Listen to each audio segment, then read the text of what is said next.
Muy bien, la charla de hoy tiene como título Mujeres como guardianas de la pureza. Esta charla está conformada de cuatro temas. Ya, primero con el cuerpo de la mujer, lo que significa la interpretación, digamos, de lo que es ser guardiana de la pureza, el mensaje que conlleva el ser guardiana de la pureza y termina con la falta de pureza que lleva a la incapacidad de amar.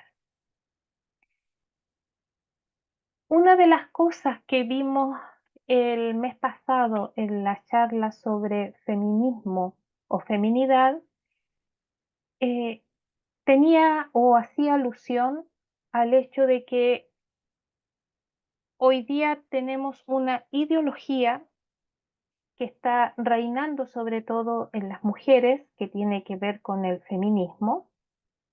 Y una de las cosas de las cuales son la bandera de lucha de este grupo de mujeres es justamente el abuso que se ha cometido a lo largo de la historia, tanto en la sociedad como también la Iglesia, principalmente la Iglesia Católica, que ha permitido o que ha aportado al abuso de mujeres. Pues bien, es cierto que en las escrituras, la Sagrada Escritura, especialmente en el Antiguo Testamento, quedó el registro de cómo aquellas mujeres que cometían el pecado del adulterio eh, eran lapidadas, ya eran aisladas, eran excomulgadas muchas veces de sus aldeas, de sus pueblos, o simplemente quedaban marginadas dentro de la sociedad como si fueran verdaderas parias y leprosas. Y justamente la bandera de las feministas tiene que ver también con esta injusticia de la cual nosotros no podemos negarla. Y si Dios ha dejado registro de aquella injusticia que se cometía aún en su pueblo Israel, era porque había una razón detrás, no porque Dios lo permitiera, lo probara y lo avalara, porque sabemos que muchas de las conductas, incluso del pueblo de Israel, como también de la iglesia hoy día, pasa más que nada por una decisión humana, es decir, que nos falta más caridad. Por eso que después el Señor en su ministerio, durante esos 3 años y medio que él caminó por la tierra de Palestina, por la tierra de Israel, él lo que hace es reivindicar el lugar y la dignidad de la mujer. Por lo tanto, hoy día lo que quiero demostrar con esta charla es que la iglesia no avala la degradación de la mujer ni el abuso contra la mujer, sino que promueve la dignidad y el lugar especial de la mujer dentro de la iglesia. Por eso mismo, vamos a hacer un poquito recuento, que también se habló en la charla pasada, entre lo que es el feminismo, ¿ya? Versus el cristianismo. Vimos la vez pasada, ¿cierto?, que el feminismo hoy día está, quien lo promovió al, fuertemente y que llegó a ponerse en un extremo casi radical, no fue otra que Simone de Beauvoir, ¿ya? Que ella es la madre del feminismo francés. Recordemos que ella defiende el derecho de la mujer de gozar de los mismos privilegios sexuales que se le otorga a los hombres, a tal punto de que ella en su tiempo abogaba por la creación de burdeles donde las mujeres no recibieran dinero o pago por ese dudoso privilegio de vender sus cuerpos. No tan solo ella promovió eh, la igualdad sexual entre las mujeres, sino que también ella promovió la pedofilia, porque la pareja que ella tenía le gustaban las menores de edad. Y ella, para mantener contento a su pareja, ella misma buscaba a jovencitas, a muchachas, adolescentes, y las entregaba para que él se satisfaciera sexualmente. El cristianismo lo que ha hecho desde su inicio, sabiendo que la iglesia nace después de la ascensión de nuestro Señor y nace en Pentecostés, y sabiendo de que Dios es justo, lo que debiera ser correcto es que al ser sorprendido en adulterio tanto el hombre como la mujer, ambos debieran ser castigados. Y no sé si ustedes recuerdan la historia que está en los evangelios, que justamente le llevan a Jesús a una mujer sorprendida en adulterio, pero solo la llevan a ella, no lo llevan a él. Entonces le preguntan qué había que hacer con ella. Y el Señor lo que dice es que el que esté libre de pecado que lance la primera piedra, porque la muerte que recibía una persona sorprendida en adulterio era morir lapidada, es decir, le tiraban piedras hasta causarle la muerte. Y cuando se fueron todos, el Señor se acerca de la mujer, la levanta y le dice: ni yo te condeno, vete y no peques más.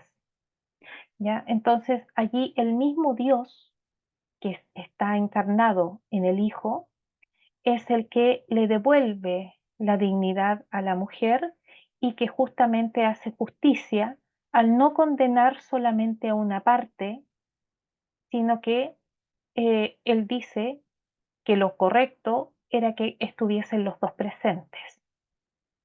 Por lo tanto, el Señor Jesucristo no podía condenar a una mujer y exonerar al varón, quien también era responsable.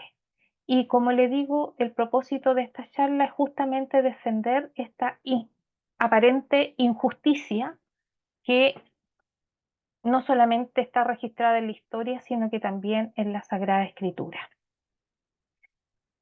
Antes de empezar la charla, quiero recomendarles este libro que se llama El viaje del alma hacia Dios, de San Buenaventura. ¿Por qué lo nombro? Porque justamente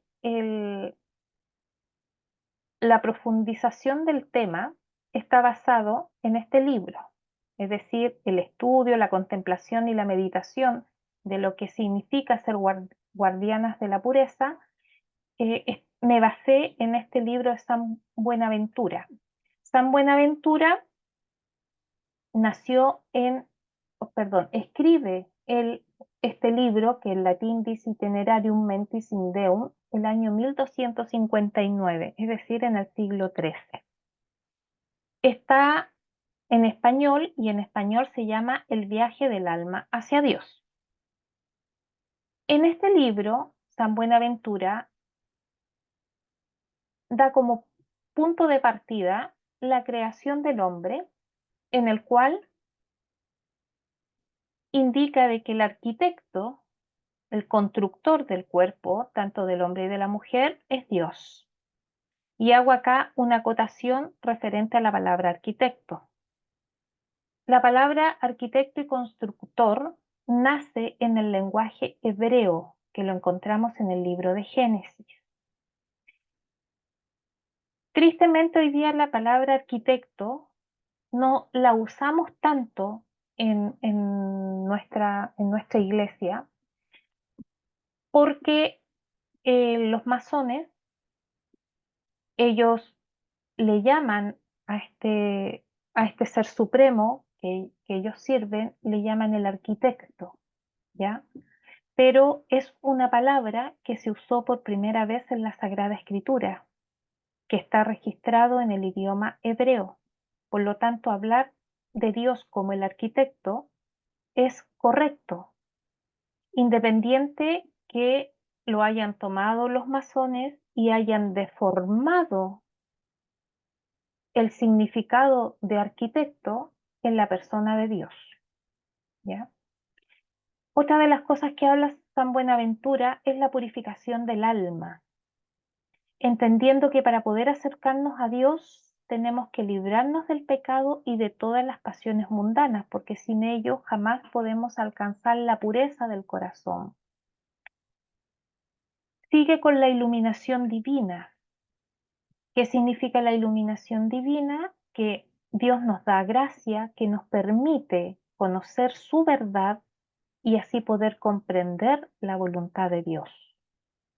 Y termina él en su libro hablando y meditando sobre la unión con Dios, que es esta unión mística, porque nosotros al recibir en cada Eucaristía el cuerpo y la sangre de Cristo, lo que se produce en nuestro interior es justamente la unión de lo divino con lo humano. Entonces, en la medida que nosotros comulgamos y comulgamos en gracia plena, yo parto de la base que todos los que nos acercamos a comulgar en las misas estamos en gracia plena, entonces se produce esta unión mística con Dios que nos va convirtiendo en nuestra carne, nos va convirtiendo en el alma y en el espíritu, hasta que nosotros podamos llegar a ser pequeños Cristos. Por eso es tan importante que nosotros comulguemos en gracia plena, porque si no estamos en una gracia plena, tenemos algún pecado mortal que no hemos confesado, lo que hace el participar de la comunión, ya, y del comulgar es simplemente condenarnos y no salvarnos. Pues bien, bajo esta misma estructura con la que escribe este libro San Buenaventura, es lo que nosotros vamos a ver en relación con el tema que vamos a tratar. El primer tema que vamos a tratar tiene que ver con el cuerpo de la mujer. La arquitectura de la mujer. ¿Qué significa?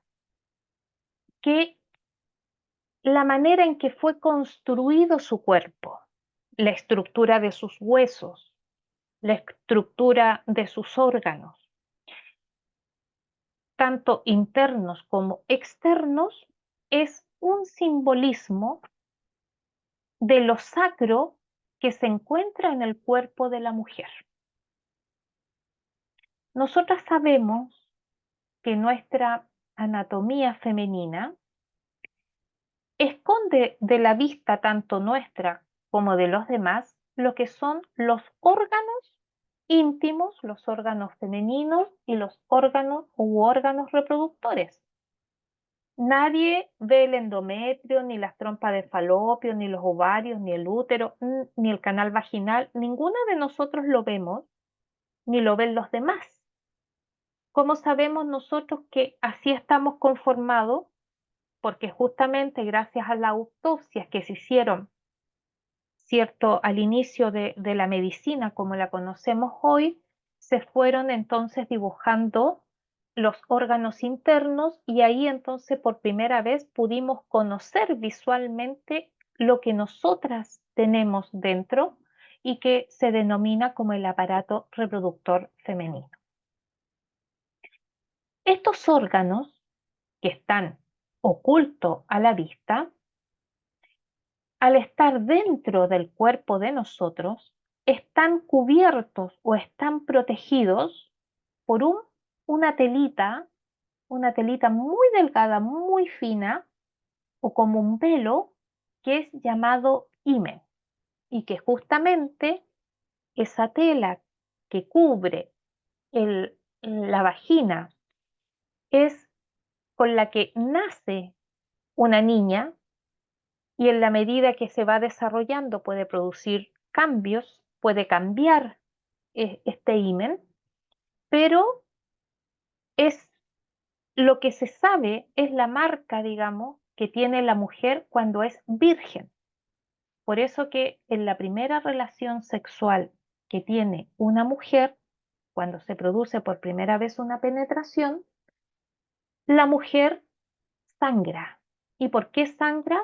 Porque justamente el miembro masculino tiene que romper este himen y produce un pequeño sangrado.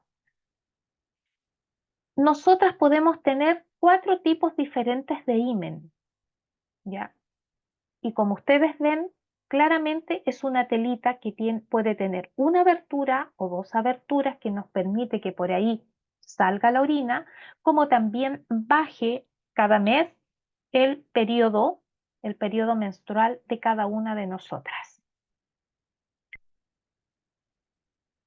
Como el himen se puede presentar de 4 maneras diferentes, pero aún así cumple el mismo propósito, que es resguardar o proteger los órganos íntimos de la mujer.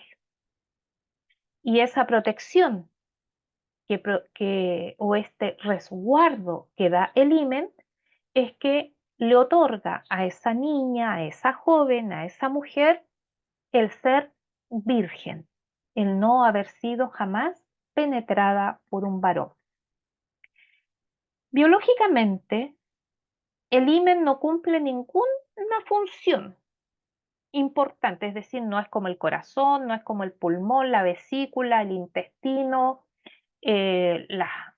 lo- los músculos, no, los huesos, las articulaciones, no.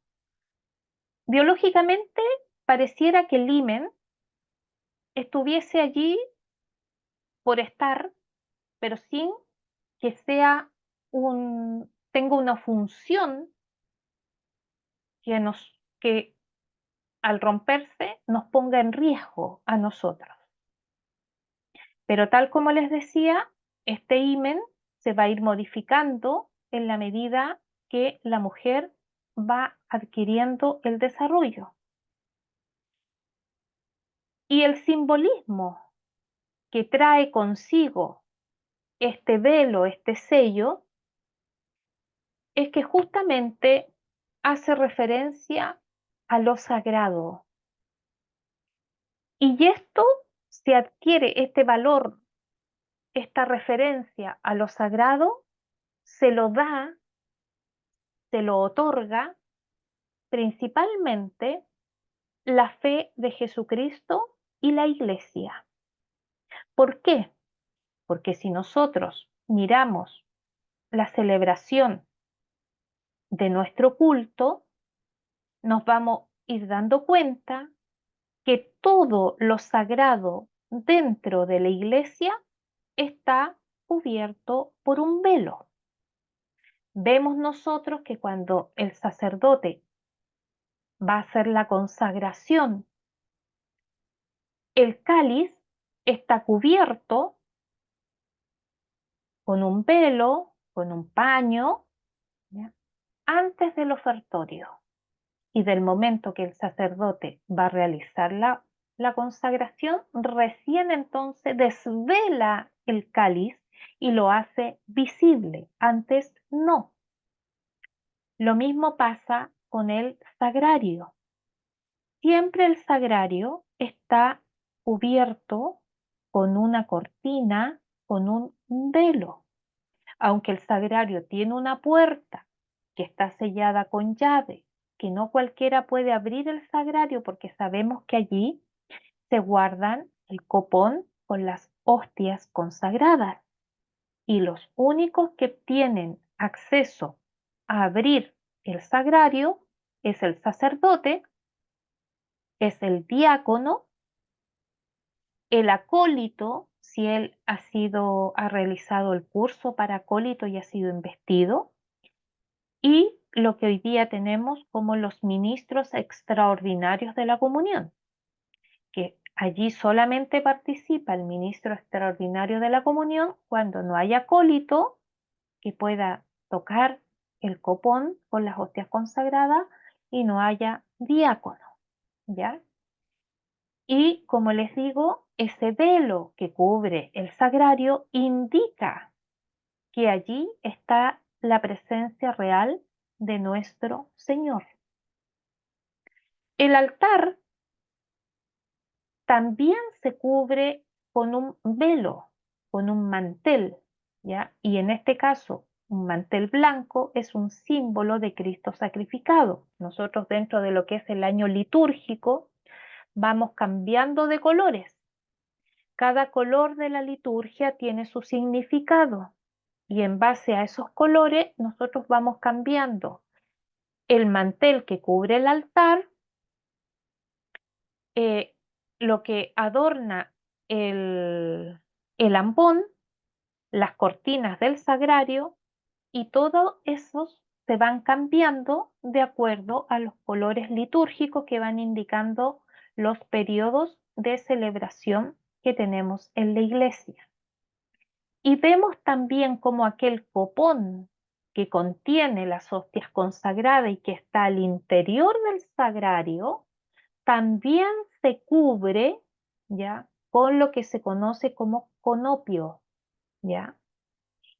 Por lo tanto, la iglesia nos enseña que todo lo que es sagrado se cubre con un velo, se cubre con un paño y se esconde a la vista nuestra hasta que llega un momento dentro de la celebración de la liturgia, de la celebración de la Santa Misa, en que se van descubriendo. Pero todo lo sagrado siempre en la iglesia se ha cubierto. Por lo mismo, al ver, cierto, que eh, el cuerpo de la mujer, los órganos reproductores de la mujer están cubiertos por un velo interno que se llama himen, entonces nos está diciendo que todo lo que está dentro de la mujer y que conforma su aparato reproductor es sagrado. Y por eso que durante toda la historia de la humanidad, la virginidad de la mujer es tan valiosa.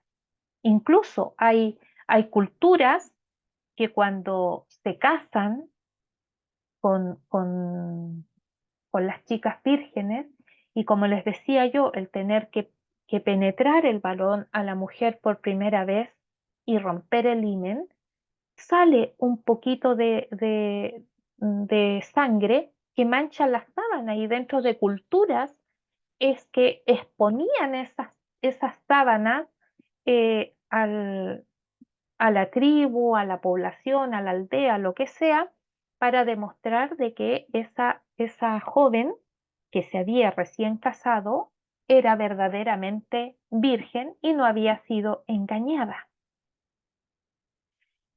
Por lo tanto, la virginidad ha sido considerada siempre como algo valioso dentro de la historia de la humanidad. Por eso que nuestra iglesia, que junto también a la enseñanza que tenemos de la Sagrada Escritura, nos enseñan que el velo es sinónimo de santidad o de sacralidad. Siguiendo con la arquitectura de la mujer, sabiendo ya que sus órganos al estar escondidos y tapados y cubiertos por el himen, nos tenemos que preguntar que cuál es el significado de ello. Pues bien, el significado que la Iglesia nos enseña de la sacralidad, de lo sacro que hay en los órganos femeninos, es que le pertenecen a Dios de una manera especial.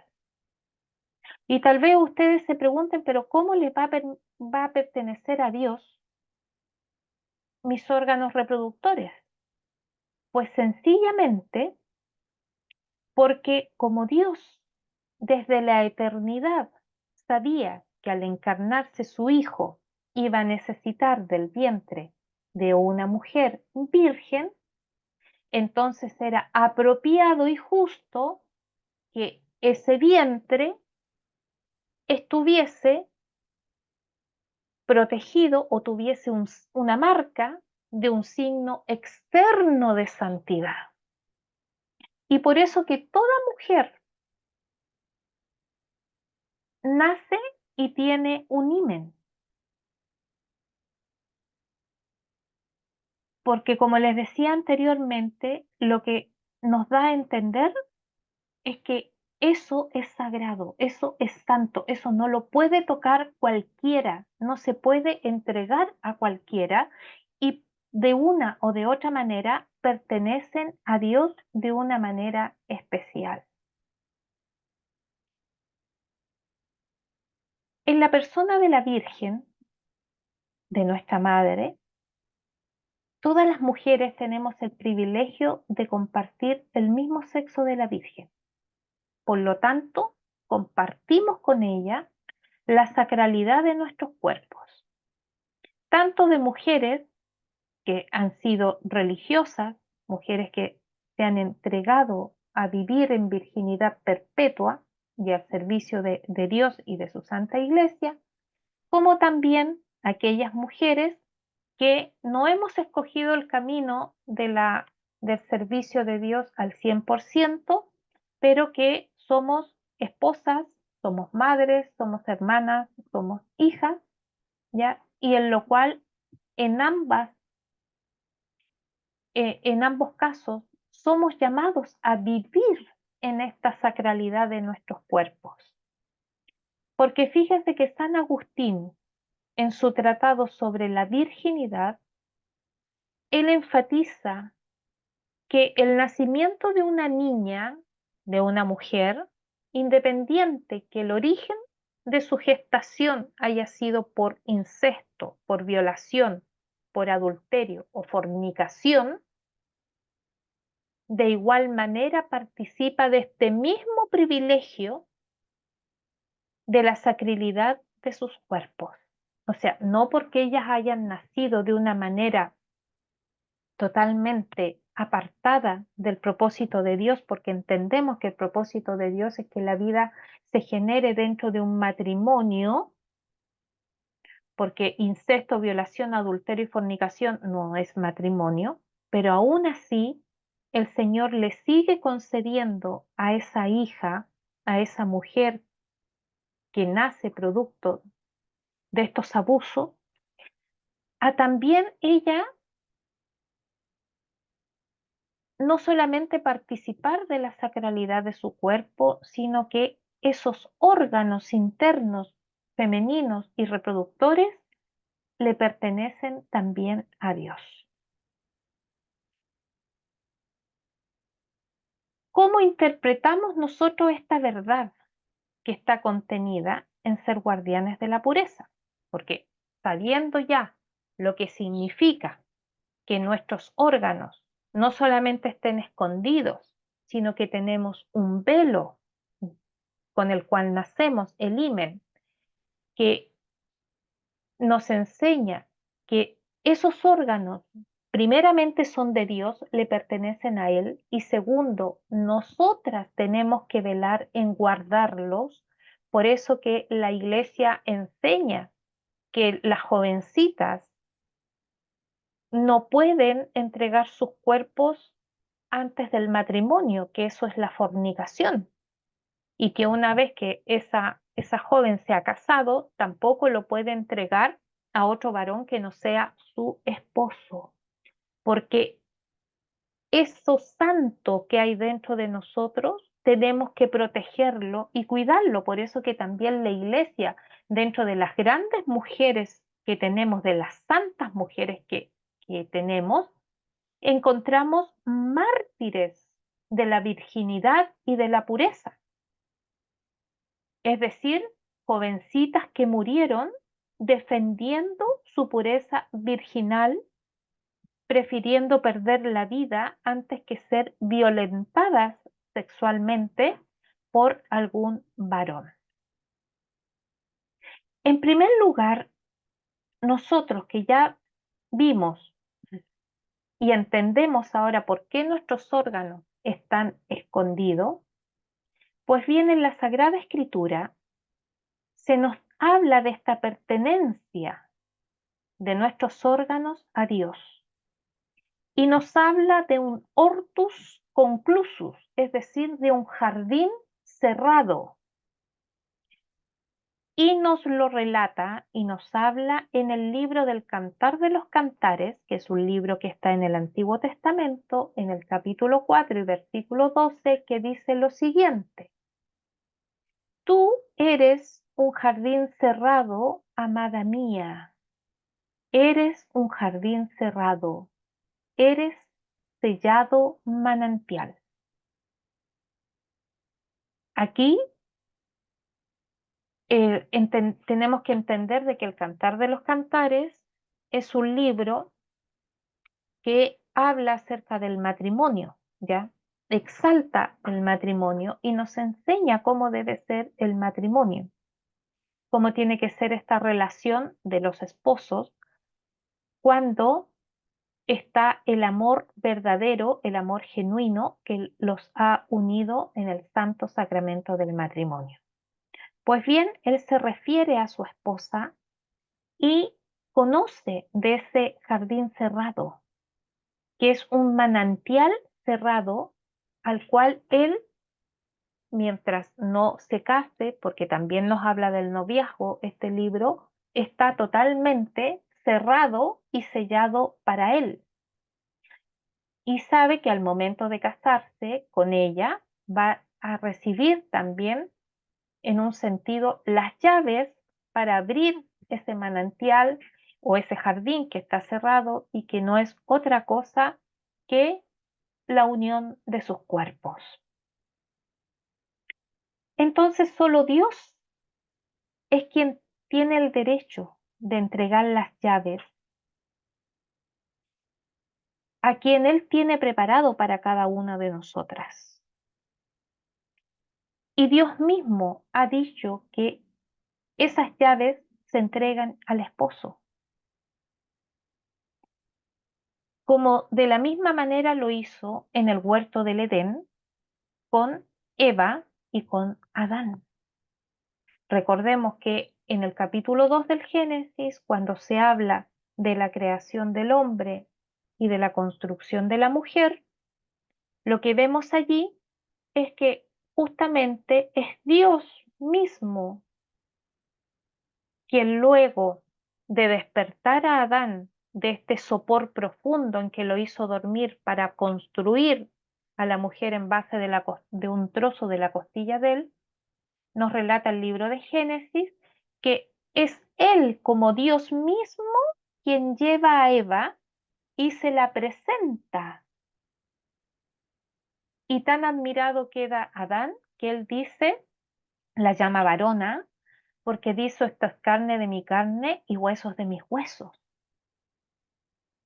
Entonces, así como Dios le lleva a Eva a Adán, es lo que debiera ser en todo matrimonio, es decir, que sea Dios quien le lleve el esposo al varón, como también Dios le lleve la esposa, ¿cierto?, a este joven para que se unan en sagrado matrimonio. Uno con esto va entendiendo, va comprendiendo por qué estos órganos le pertenecen a Dios. No solamente porque Él los creó, y Él lo creó pensando que en una eternidad, en un tiempo, su propio Hijo se iba a encarnar e iba a necesitar del vientre de una mujer. Y qué maravilla es esto que transmite este velo interno que tenemos todas las mujeres cuando nacemos y que lo perdemos cuando tenemos nuestra primera relación sexual, que es el himen. Y fíjense que sería muy hermoso que la novia pueda decirle a su esposo al momento de su primera noche, ya como esposo, decirle: con el permiso de Dios, te entrego estas llaves, sabiendo que tú penetrarás en este jardín misterioso con reverencia y con gratitud. Y esto en la vida de los jóvenes, en la vida de los matrimonios, no ocurre porque no tenemos idea, no conocemos nuestro cuerpo, no conocemos para qué Dios lo ha creado. Conocemos sí cómo funciona el corazón, el pulmón, el sistema excretor, etcétera, pero no conocemos el significado espiritual que tienen cada uno de los órganos que conforman nuestro cuerpo, porque fíjense que esta sacralidad de los órganos reproductores no lo tiene el varón, porque a diferencia de la mujer, el varón lo tiene todo afuera, todo está a la vista y está fuera de él, lo ve él y lo ven los demás. Y él no tiene un velo, no tiene un himen, sino que solamente a nosotras, que tenemos resguardado nuestros órganos en el interior, se nos ha dado este velo, se nos ha dado este himen, indicando, tal como dice en el Cantar de los Cantares, es un hortus conclusus en latín, que es un jardín o un huerto cerrado. Y el único que puede abrir ese jardín que está cerrado es el esposo, no es otro. Entonces también nosotros podemos entender por qué en el Antiguo Testamento, dentro del pueblo de Israel, era tan severamente castigado el pecado de la fornicación como el pecado del adulterio. El pecado de la fornicación era o es cuando dos personas que son solteras mantienen relaciones sexuales. Y el adulterio indica que uno de ellos es casado. Pueden ser los dos casados o uno de ellos solamente es casado y el otro soltero. ¿Y por qué se condenaba tanto a la mujer? Porque fíjense que en el Antiguo Testamento solo se lapidaba a la mujer, no al varón. ¿Por qué? Porque ella había dañado lo sacro, lo santo que había en ella. Lo había vuelto común, no lo había sabido resguardar. Y es por eso que también nosotras, las que somos madres, las que somos tías, porque a lo mejor habrán algunas que no son madres pero tienen sobrinas, otras serán catequistas, pero toda mujer debiera transmitirle a las jóvenes el valor y el significado de la pureza. Y con ello también va el valor de la castidad, de la importancia de que los jóvenes, ambos, se mantengan castos y puros, pero en especial la mujer, porque los órganos del varón no son sacros, pero sí la mujer, sus órganos son sacros. Y por ende, por eso que nosotros participamos del privilegio, del mismo privilegio que tuvo nuestra Madre Santísima. Sabemos que María fue escogida por Dios para ser la madre del Hijo de Dios, Jesucristo. Y a ella se le concedió la gracia de no tener pecado, porque como ella aportaría la humanidad a nuestro Señor, ella no podía transmitirle el pecado original. Pero fíjense que nosotras,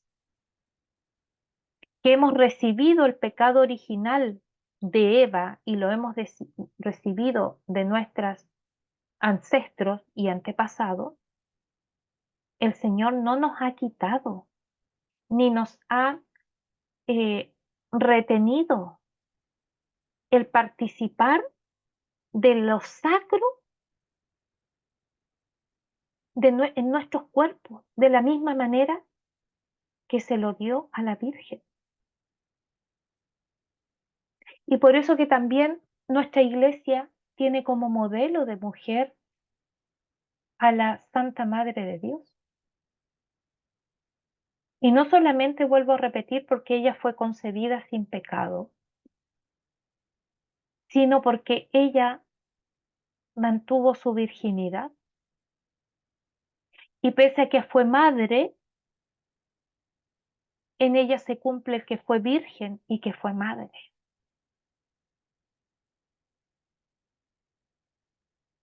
Y esto es lo que nos hace a nosotras las mujeres guardianas de la pureza.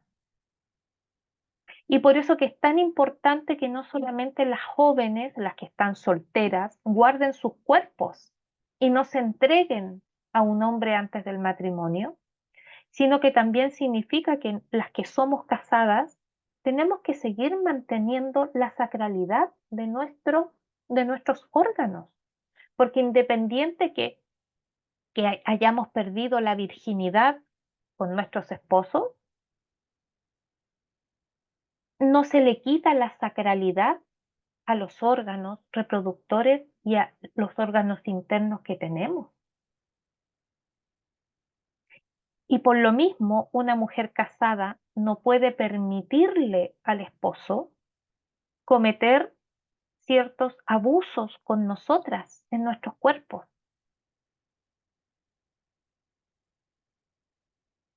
Y eso también hace que cuando un esposo sufre la adicción de la pornografía, lo que hace de la mujer no solamente la cosifica, la transforma en una cosa, en un objeto, sino que le pierde, le anula, le destruye la dignidad. Y eso también tenemos que velarlo las esposas. Por eso que es importante cuando hablamos en la teología del cuerpo acerca de la espiritualidad conyugal, también está este punto. Nosotras somos responsables como esposas de la salvación del esposo y el esposo responsable de la salvación nuestra. Entonces nosotros también tenemos que enseñarle a nuestros esposos a que ellos nos traten con la dignidad y la sacralidad que merecen nuestros cuerpos, por lo que ellos significan. Y con esto ustedes van entendiendo que la presencia de Dios está en el cuerpo de la mujer. Porque cuando llega la noche nupcial, aquí no solamente está la unión de los cuerpos, sino que Dios se hace presente en estas criaturas que son esposo y esposa para que colaboren con Él dando vida. Y siendo de que la unión marital es una expresión del amor de los esposos, es la entrega de sus cuerpos, es la entrega esponsal, esta unión debe ser hecha en el amor, pero no en un amor basado en la búsqueda de placer, sino en un amor de donación.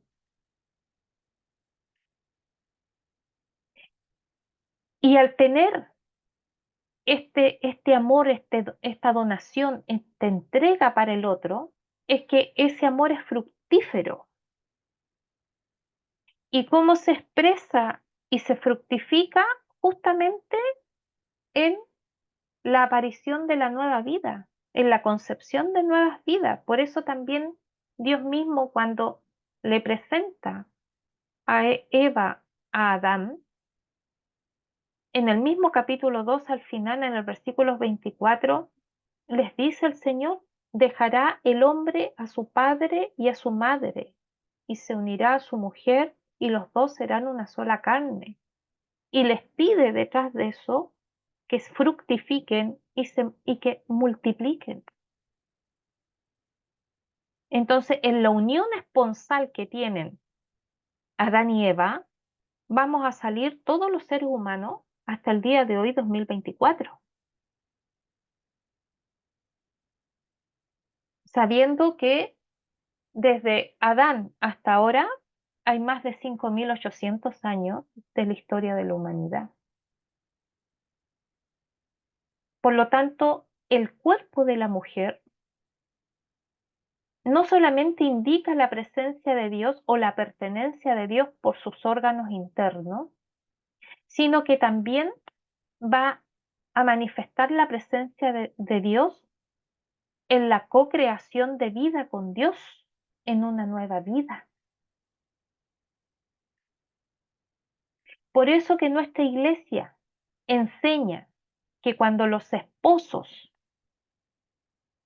impiden la concepción natural, y por eso que van a usar todo tipo de anticonceptivos, lo que están haciendo en esa entrega esponsal es eliminar el amor de su unión de cuerpos, donde solamente se va a manifestar una unión corpórea donde va a haber autosatisfacción, porque yo tengo necesidad y solamente te busco para satisfacerme y luego no me interesa si a ti eh, tú quedaste satisfecha y mucho menos estoy dispuesto a entregarme para donar dentro de lo que son las células reproductoras, sea semen y óvulo, la probabilidad de una nueva vida para después cuidar a esa nueva vida, formar a esa nueva vida e instruir en la fe esa nueva vida.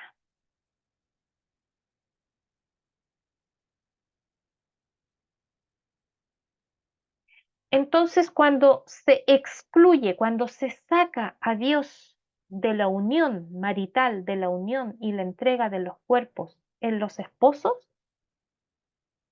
entonces el amor que en algún momento se tuvieron los esposos comienza entonces a peligrar no solamente en el tronco con lo que ellos han formado, sino que en sus raíces más profundas, es decir, lo daña total y absolutamente. Por eso que no debiera sorprendernos hoy día que las parejas que practican con estos métodos artificiales de control de natalidad sean justamente los que más se divorcian,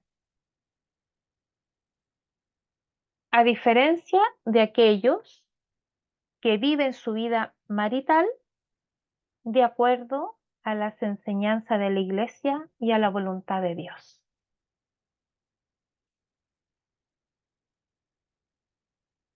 La tesis principal de esta charla son las mujeres como guardianas de la pureza, pues bien en la Biblia, en la Sagrada Escritura, a diferencia de lo que nos dice el mundo secular, nosotras sabemos que en la historia de la salvación la mujer tiene un papel fundamental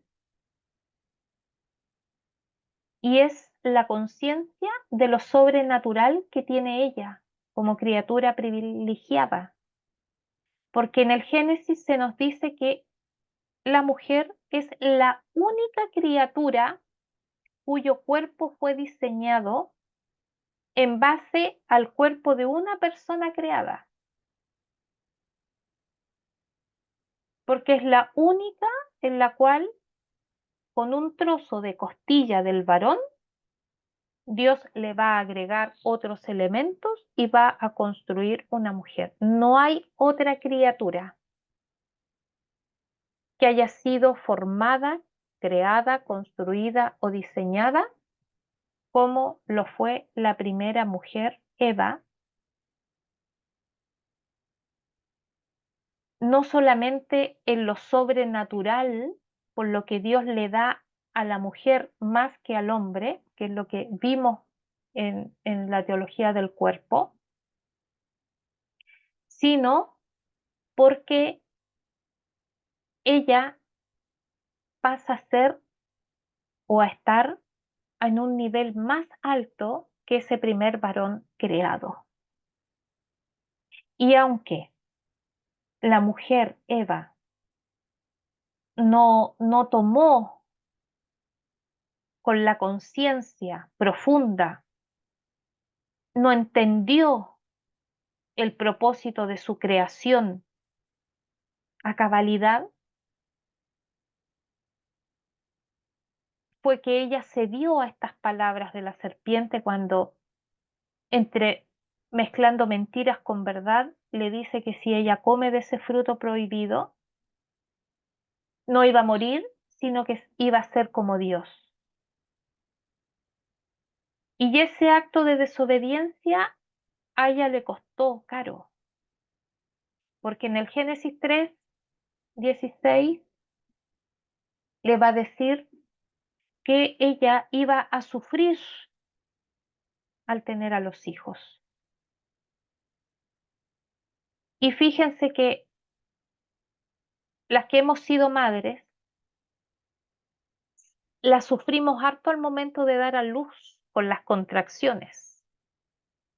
Bueno, hoy en día existe la epidural que pone la anestesia, ¿cierto? Para que la mujer pueda dar a luz sin tanto dolor. Pero nuestras madres, nuestras abuelas y tal vez muchas de nosotras dimos a luz a nuestros hijos sin ninguna anestesia. Y el alumbramiento en sí es tremendamente doloroso. Pero lo más extraordinario de dar a luz a un hijo es que al momento de que ese hijo sale de uno y lo escucha llorar, los dolores por los que tuvimos que pasar, los olvidamos.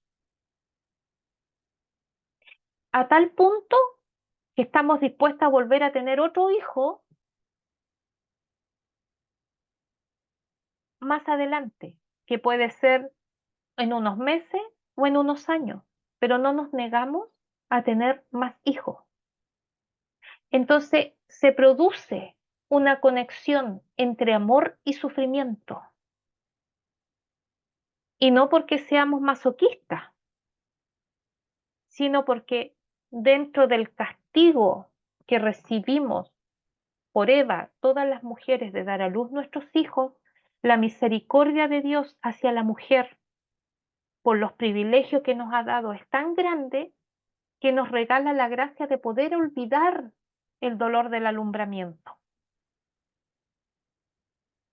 y atrevernos a tener más hijos, aunque sabemos que llegado el momento del alumbramiento, podemos pasar por los mismos dolores y tal vez más.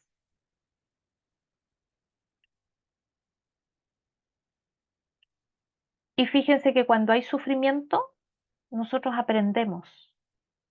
Y esta conexión de amor y sufrimiento que se produce en el alumbramiento debiera ser una escuela para nosotras, donde podamos conocernos no solamente como mujeres, sino que también conocer a Dios que se hace presente con esta gracia en nosotros, de permitirnos sufrir, pero de permitirnos alegría.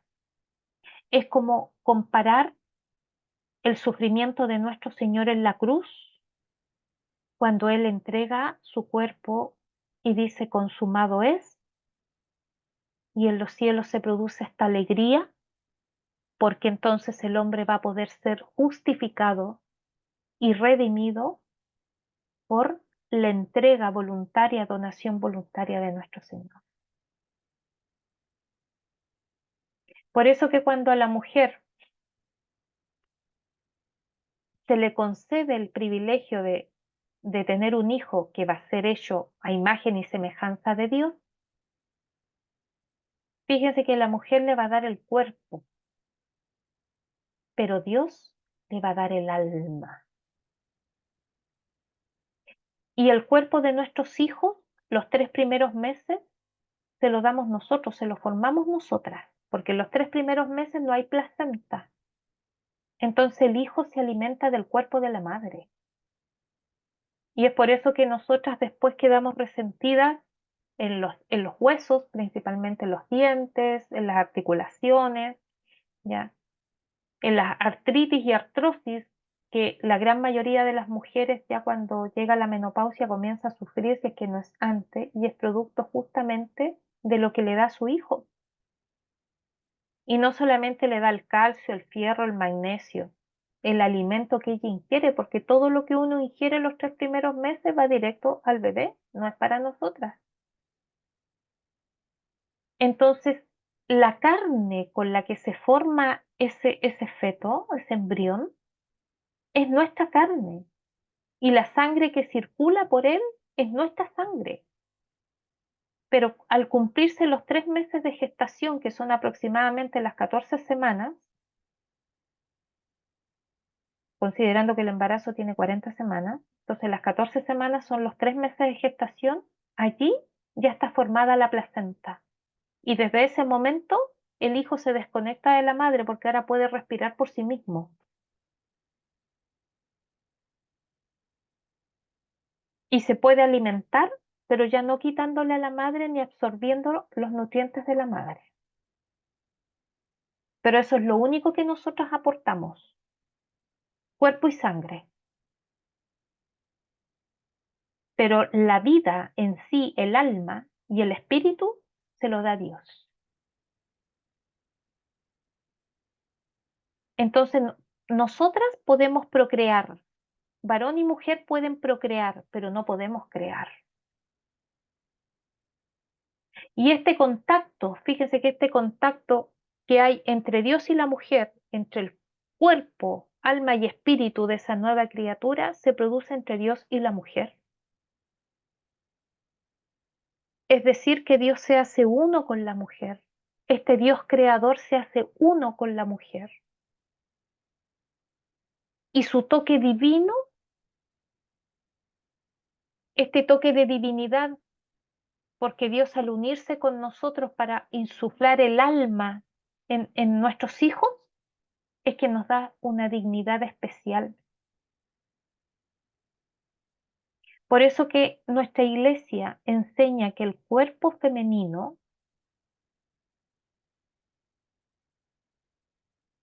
allí se realiza el misterio de la concepción del alma humana, como nunca antes había existido. Porque los santos ángeles, que son la primera creación, no tuvieron madres, no fueron concebidos en un vientre, no hubo unión de Dios con la madre de los ángeles, porque no tienen madres. Pero fíjense el privilegio que tenemos nosotros los seres humanos y por sobre todo la raza humana la tenemos las mujeres, donde no solamente Dios hace nuestros órganos sagrados, los esconde, los protege, sino que más encima al momento de nosotros unirnos en la entrega esponsal y al abrirnos a la concepción de una nueva vida, Dios se une directamente con nosotras y al hombre lo deja fuera.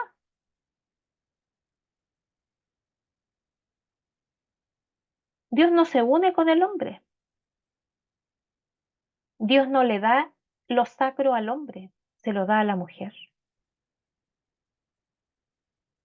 Por eso que les decía de que nosotras compartimos este privilegio de la sacralidad con nuestra Madre Santísima.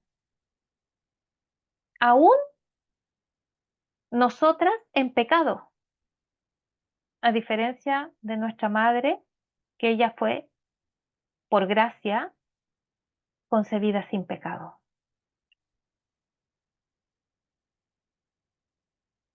¿Y qué significa todo esto? O sea, ¿qué significa que no solamente tengamos que nuestros órganos sean sagrados, que nuestros órganos pertenecen a Dios, que esto es un jardín un jardín cerrado, el cual solamente las llaves las tiene el esposo. ¿Qué significa que compartamos el mismo privilegio de naturaleza con la Virgen en la sacralidad de nuestros cuerpos? ¿Y qué significa que al momento de la concepción nos unamos a Dios mismo para la co-creación de una vida? ¿Qué nos quiere decir con eso nuestro Señor? Pues el mensaje es el siguiente: que nuestros cuerpos son santos y deben ser santos y mantenerse santos siempre. Por eso que en el huerto de Edén, cuando ellos pecaron, lo primero que hace Dios es hacerles túnicas, tanto al hombre como a la mujer. Y al ser nuestro cuerpo, tener nuestro cuerpo una sacralidad, una santidad que el cuerpo del varón no tiene, es por eso que el cuerpo de la mujer tiene que ser velado, lo más que se pueda, tiene que ser vestido. Y tanto en el Antiguo Testamento como en el Nuevo Testamento se nos enseña que la mujer debe vestir de manera pudorosa y modesta. ¿Qué significa pudorosa? Significa que no tiene que exhibir las partes más prominentes de su cuerpo. Nosotros tenemos en el busto, que sobresale de nuestro cuerpo, y tenemos los glúteos que sobresalen en la parte posterior. Y hoy día, en la sociedad en la que estamos, es lo que más explotan en una mujer. Pero, ¿qué significa modesta? Significa que eso yo lo tengo que cubrir, no porque sea malo,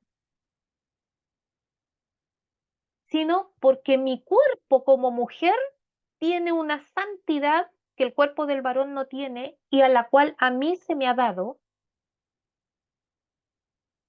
las llaves de ese cuerpo.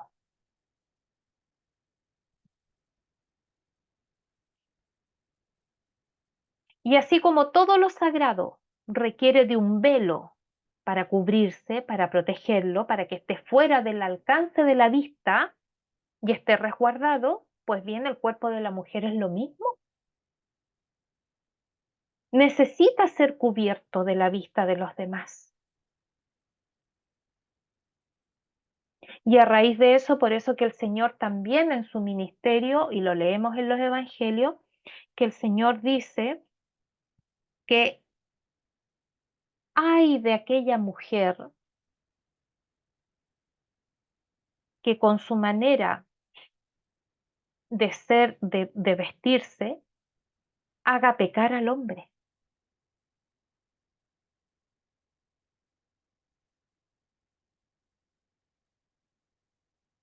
Porque un velo que cubre los elementos sagrados dentro de la iglesia son paños, velos, manteles que son anchos. No se hace un velo apretado al copón o a la copa, sino que es suelto.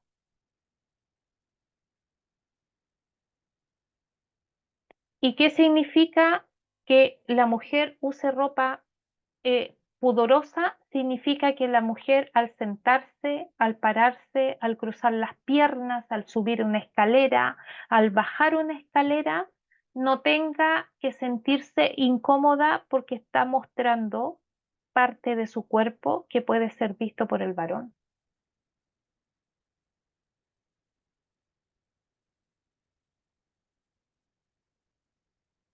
Y cuando una mujer aprende a vestirse, cuando comprende la sacralidad que hay en su cuerpo.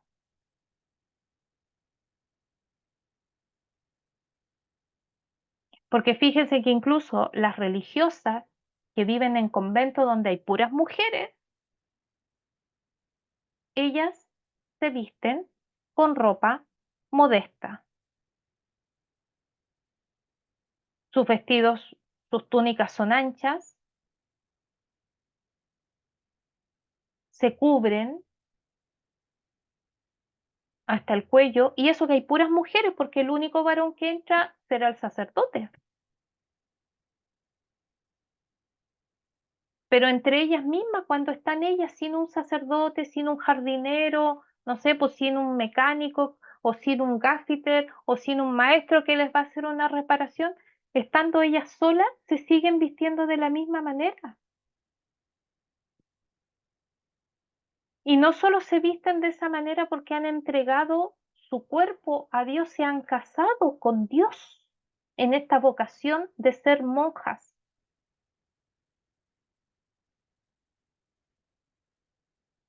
sino porque ellas también entienden que al ser esposas de Dios, tienen que cuidar sus cuerpos. Y aunque nosotras, las que somos laicas, no estamos casadas con Dios de la misma manera que lo hace una monja, el hecho de que Dios se una con nosotros en la procreación, en la concepción de una nueva vida, en un sentido nos hace esposas de Dios, de la misma manera que nuestra Madre Santísima, al unirse con el Espíritu Santo, ella se transformó también en esposa de Dios y madre del Hijo de Dios y madre de Dios mismo, en la Teococos.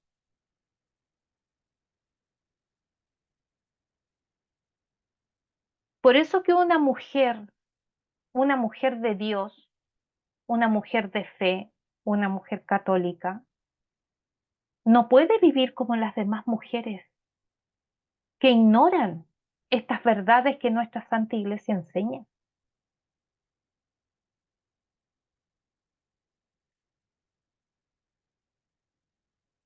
Y fíjense que el sello que protege el misterio de la feminidad en la mujer es el vientre maternal.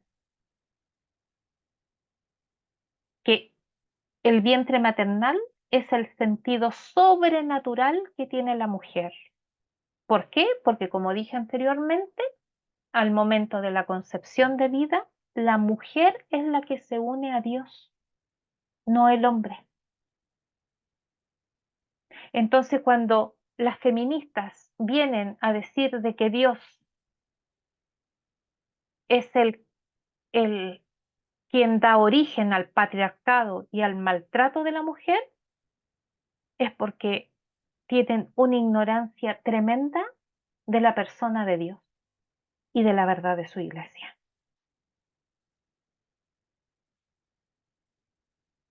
Miren, los órganos reproductores de la mujer es un jardín protegido, bajo llave, cerrado. El vientre de la mujer es el sello de su santidad, donde Dios se une con ella para formar una nueva vida. Y esto se da cuando se entrega a su esposo en la unión de sus cuerpos. Por lo tanto, la virginidad de una mujer que al momento de casarse y de entregarle estas llaves de su jardín secreto a su esposo, la va a llevar a participar de la maternidad, son cualidades que siempre van juntas. Virginidad y maternidad son inseparables. Independiente que una mujer que se haya casado por ABC razón motivo no pueda ser madre biológica. Porque pese a que nosotras las que tenemos hijos biológicos, no podemos negar que no tenemos también hijos espirituales. Virginidad y maternidad son cualidades que siempre van juntas y eso también es otra de las cualidades con las que nosotros participamos de nuestra Santísima Madre María. Ella no por haber tenido a Jesucristo, al Mesías, dejó de ser virgen. Ella siguió siendo virgen y a la vez madre de nuestro Señor. Y con nosotras pasa exactamente lo mismo. Por eso que nace de esta verdad tan profunda la necesidad de que nosotras enseñemos a las niñas, enseñemos a las jóvenes, a las recién casadas, del valor de la pureza de sus cuerpos, y por eso que la iglesia también enseña y promueve la castidad y la pureza entre los jóvenes, pero principalmente la pureza y la castidad de la mujer, de la jovencita.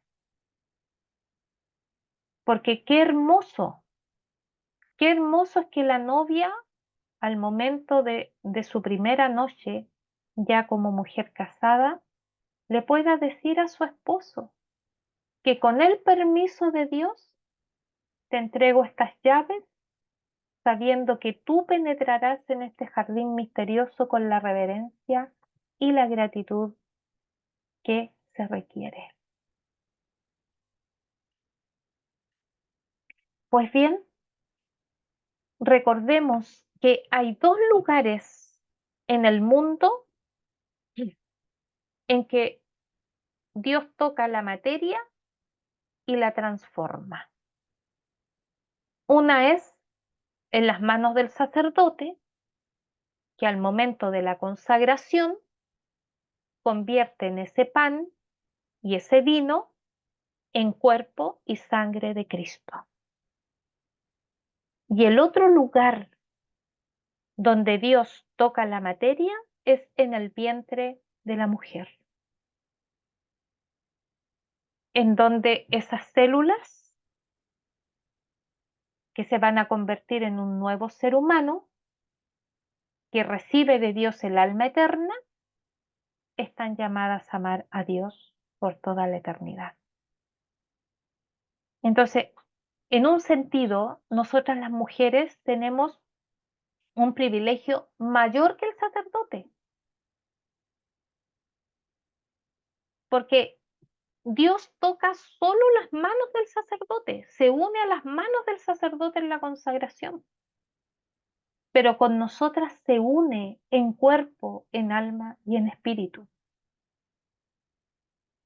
Y esta es la razón por que la Iglesia, que está consciente de este sentido sobrenatural de la mujer, ha enseñado y practicado desde el inicio de la Iglesia el uso del velo de la mujer dentro de la Iglesia,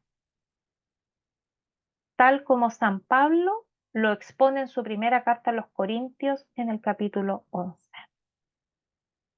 Porque como sabe la Iglesia el valor sobrenatural de la mujer, de esta unión que tiene con la mujer cuando da vida, es que la Iglesia siempre enseñó que la mujer tenía que cubrirse con un velo, al igual como se cubre la copa antes de la consagración en el ofertorio, como se cubre con las cortinas la puerta del sagrario, como se cubre con el mantel el altar y como se cubre incluso el copón donde están las hostias consagradas, porque sabe que el cuerpo de la mujer es sagrado. Todo velo indica que debajo de eso hay algo sagrado, hay algo sacro. Y siempre fue para la mujer un privilegio usar un velo dentro de la iglesia. Tristemente, después del Concilio Vaticano, se quitó la obligatoriedad de la mujer usar velo dentro de la iglesia.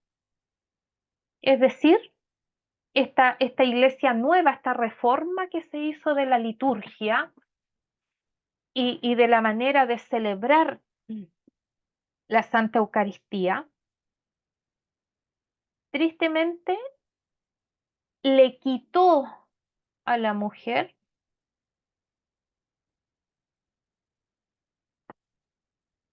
el poder ser reconocida con este sentido sobrenatural con la que Dios la ha creado y que le ha dado.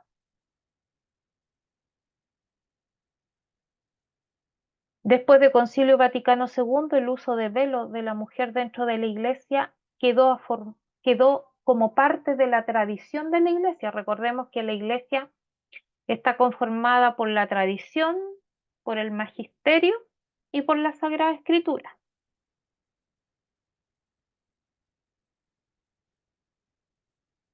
Y aunque hoy en día uno puede encontrar algunas mujeres que usan velo dentro de la iglesia, tristemente son los mismos sacerdotes y los obispos quienes menosprecian a las mujeres que se ponen velo. Y hoy día las mujeres que se ponen velo dentro de la iglesia pueden sufrir hasta bullying. ¿Por qué? Porque el daño que hizo Concilio Vaticano II con la reforma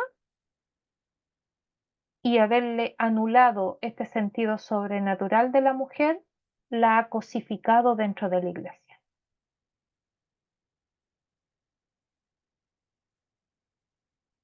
Miremos la liturgia. En la celebración de la liturgia hay misas que son especiales. Se celebran misas a ciertos papas, a los apóstoles, a los mártires, a los no mártires, a los confesores y para quienes no han sido confesores también. Por eso que cada día nuestra iglesia recuerda uno o más santos y que hacen referencia a estos calificativos. Pero fíjese que cuando dentro de la liturgia se celebra las categorías femeninas, solamente hay dos clases de celebraciones. Aquellas que son virgen y no virgen y aquellas que son mártir y no mártir. Es decir, nos podemos encontrar con una virgen y mártir como solamente nos vamos a encontrar con una virgen o una mártir. Entonces, el valor de la mujer dentro de la liturgia se nota en estas celebraciones, porque fíjense que dentro de la celebración de liturgia no se celebran a los célibes. Entendemos como célibes a los varones que han optado al no casarse, sino que al consagrar su vida a Dios. Y entre ellos entran los sacerdotes, los frailes. Pero para ellos no hay misas, no hay celebraciones especiales, porque el varón que no se casa y que se consagra a Dios, no hay dentro del misal romano, dentro de los misales no hay ninguna celebración litúrgica para un varón que sea célibe. Pero sí dentro del misal tenemos la celebración de mujeres que sí fueron vírgenes y que pudieron o no ser mártires. Entonces, hasta dentro de la celebración de la liturgia, a la mujer se nos da un podium mayor que al varón. Y vuelvo a repetir, es una de las grandes mentiras el que la iglesia no le dé el lugar y el privilegio a la mujer. Y es una triste realidad que tenemos dentro de la iglesia que haya mujeres católicas que sean feministas y que estén luchando para llegar a ser incluso sacerdotisas. Porque estas mujeres no han conocido la verdad de la Santa Iglesia. No tienen idea de lo que la Iglesia ha hecho por la mujer. Y el hecho de que en la liturgia nosotras tengamos un podium mayor que los varones, al que reconozcan la virginidad de la mujer, es que la Iglesia reconoce este misterio de la feminidad de una manera extraordinaria y grandiosa que no puede venir que no sea de la mano de Dios.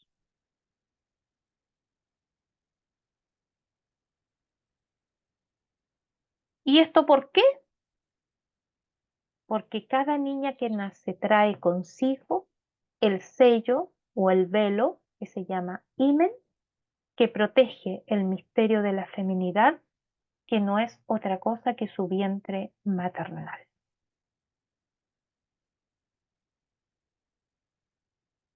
Vuelvo a repetir que si existe un sello, un velo,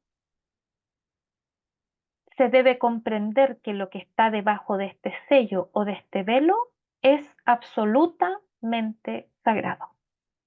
Y la Iglesia siempre lo entendió así. Porque aunque incluso se modificó nuestra liturgia con Concilio Vaticano II,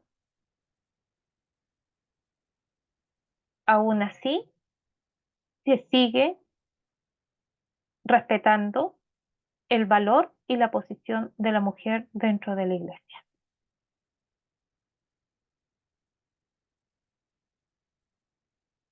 Por lo tanto, el cuerpo de la mujer tiene que reflejar esta sacralidad de sus cuerpos. Y la Iglesia siempre ha reconocido esta dignidad. De hecho, no solamente la mujer tenía que usar el velo dentro de la iglesia, sino que ella tenía que ir siempre con vestido o con faldas, vestidos y faldas modestos y pudorosos. Por lo tanto, nosotros no podemos llamarnos cristianos o cristianas en este caso y no reconocer que ser mujer es un privilegio.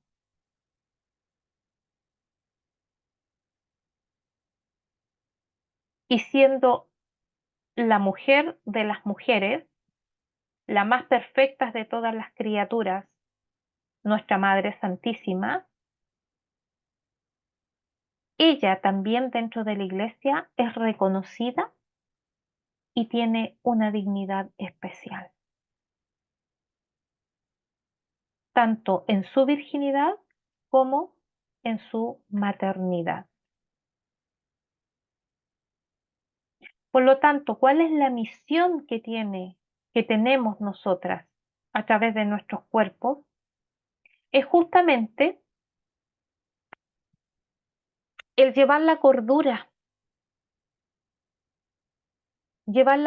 a la iglesia, que la ha perdido, llevar la cordura a la sociedad, que la perdió, llevar la cordura a nuestras familias. ¿Y a qué me refiero con la cordura? Me refiero a que volvamos a restablecer la pureza de nuestros cuerpos y a ser guardianes de esa pureza. Porque independiente que hoy día nosotros estemos casadas y tengamos una vida sexual activa, nosotros aún así con nuestros cónyuges tenemos que guardar la santidad de nuestros cuerpos. No podemos prestar nuestros cuerpos para satisfacer pasiones inapropiadas que puedan tener nuestros cónyuges en algún momento. Y eso, y esta cordura de volver a recuperar la sacralidad del cuerpo es el primer paso para la conversión. Y conversión significa cambio de vida, significa de que yo iba para el norte y me di cuenta que estoy errado y me devuelvo al sur.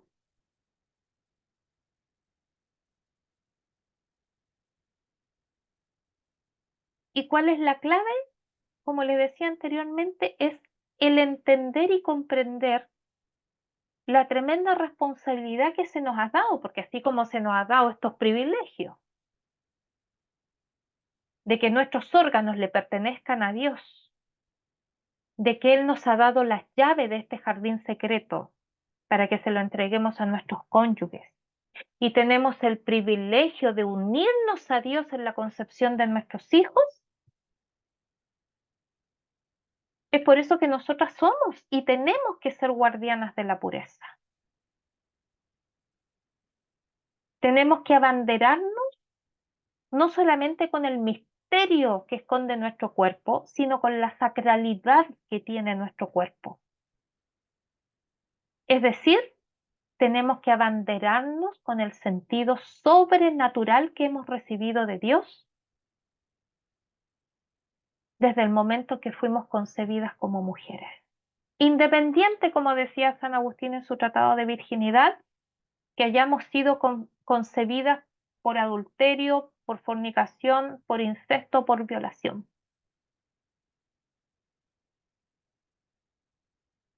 Y porque compartimos el mismo género, la misma sexualidad que la mismísima Madre de Dios.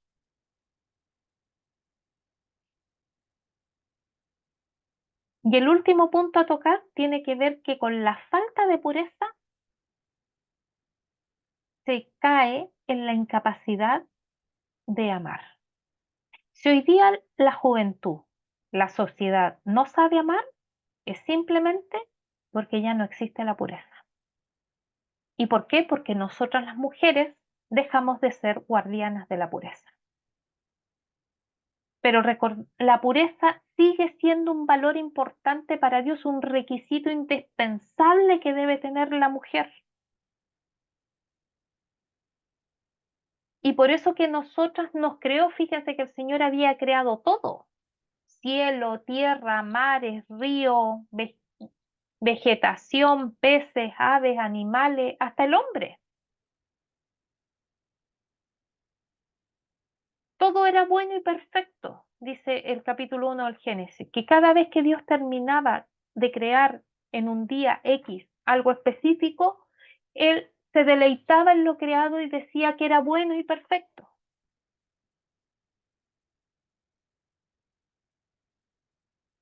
Pero cuando llega la creación del hombre, se da cuenta que no es suficiente crear al hombre y nos crea a nosotras. Para que esa pureza que había en el huerto del Edén, esa pureza que se había dado a todo lo creado, se mantuviera. Y las llaves nos las entregó a nosotras.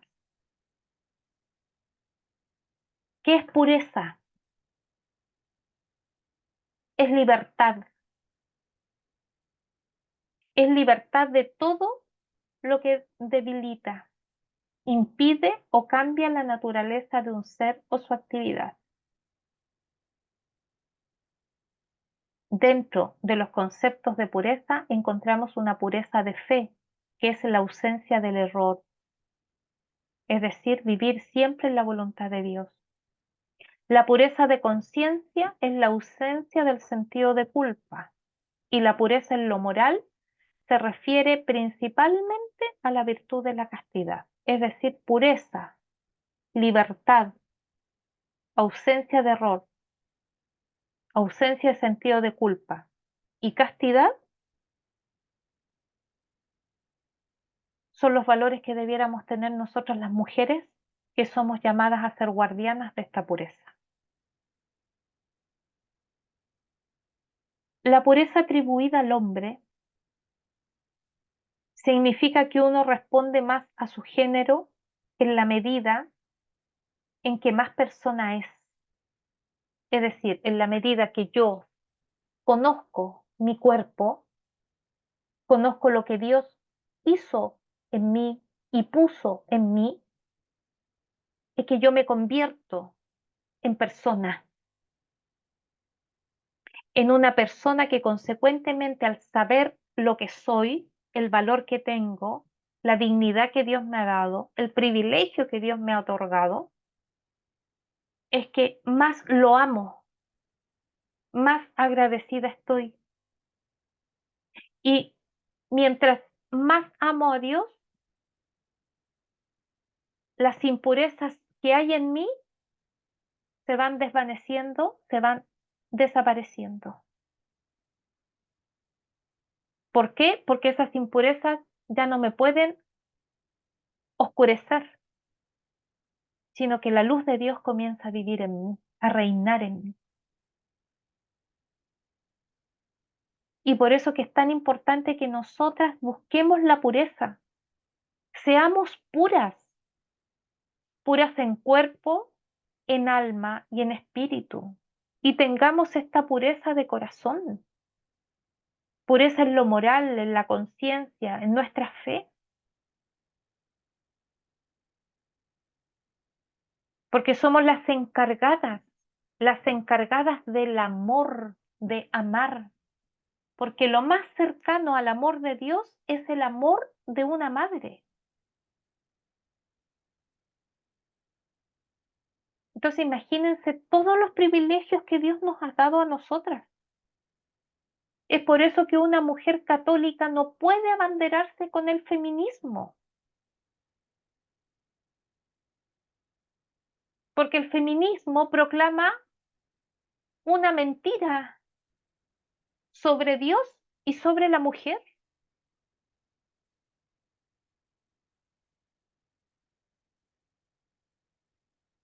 La pureza nosotros no solamente la vemos en la nueva Eva, que es María, sino que también la vemos en la primera Eva, en esta primera mujer que Dios crea, que aunque ella fue la única criatura que fue diseñada del cuerpo de una persona, y que tristemente sabemos, por lo que nos dice la Sagrada Escritura, que al ceder a las tentadoras palabras de la serpiente, no solamente entró el pecado, sino que también entra el fin de su pureza, porque ella, al comer del fruto, peca contra Dios. Y al pecar, dejó de ser santa y pura. Y sabiendo de la necesidad de pureza en la vida de los hombres, es que Dios va a escoger a una mujer siglos más adelante.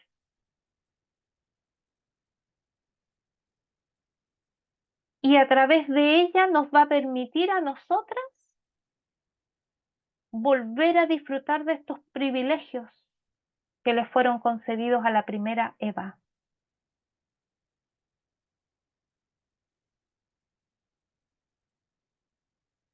Porque va a ser con la Virgen donde nuevamente se restablece el orden de la pureza.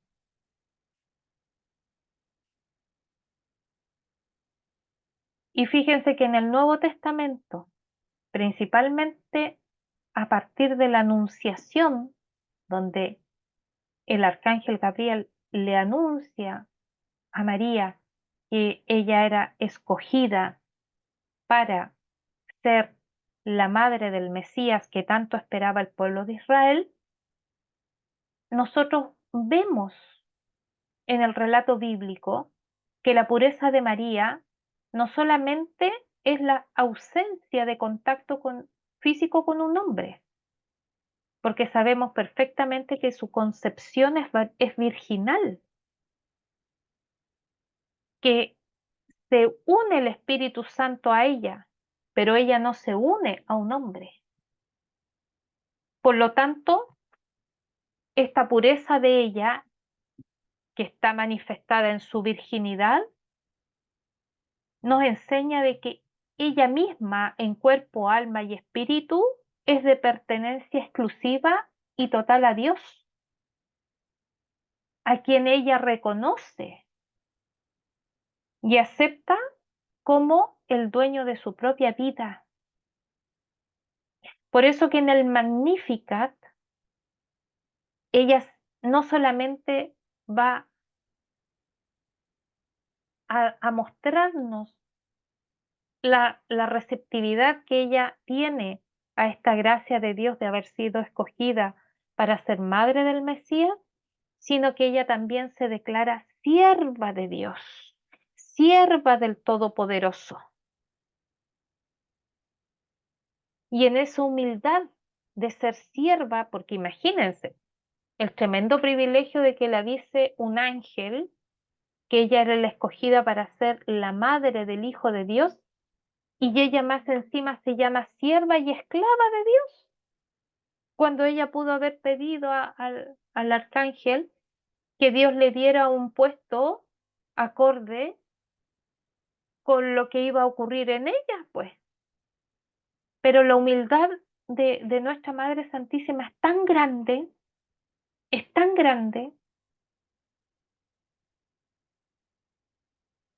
que son uno de los tantos valores de ella por las cuales Dios la escoge para que sea la madre del Hijo de Dios.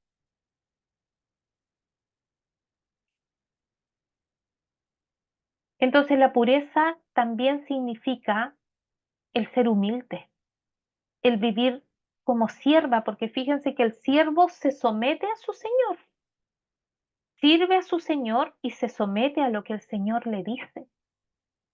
Y eso es lo que nosotros vamos a ver en la vida de la Virgen, que nos relata no solamente la Sagrada Escritura, sino que también los textos que no están dentro de la Sagrada Escritura, donde ella no tiene un rol protagónico, ni siquiera en el ministerio de nuestro Señor Jesucristo. Ella siempre está como velada, como escondida, como guardada. Y ahí también se ve la humildad de ella y este ser sierva y esclava de Dios. Hoy día nosotros vivimos en una sociedad donde la creatividad y la productividad lo son todo, absolutamente todo. Pero fíjense que la Virgen nos va a recordar y nos recuerda cada día que el camino a la santidad es esta apertura total a Dios como ella lo tuvo cuando dice, hágase en mí según tu palabra, o hágase en mí la voluntad de Dios. Entonces, esta receptividad donde ella recibe y acoge lo que Dios tiene para ella, junto a la entrega que hace de sí y a su humildad, es lo que le otorgan a María el ser madre y virgen al mismo tiempo. Por lo tanto, la virginidad no es una renuncia a la maternidad, sabiendo que la maternidad es la gloria de la mujer, sino que la virginidad es una maternidad pero más elevada. Entonces, por eso que todas las que somos madres, que tenemos hijos biológicos, podemos nosotros desarrollar la virginidad, que la virginidad no es otra cosa que la recepción a las gracias de Dios, a la entrega voluntaria a este Dios que se une con nosotros y nos ha permitido la concepción de nuestros hijos, sino que al vivir como sus siervas y sus esclavas. Entonces, cada una de nosotras que estamos casadas, que somos madres, podemos también ser virgen. Y es por eso que la maternidad espiritual no se puede separar de una mujer, sea madre biológica o sea a virginidad perpetua. Entonces, el tremendo privilegio que tenemos de ser mujer es pero tremendo y nos los ha dado Dios. Y la Iglesia, a través de estos 21 siglos que tiene de existencia, se ha encargado de siempre darnos el lugar y la dignidad que Dios nos lo dio.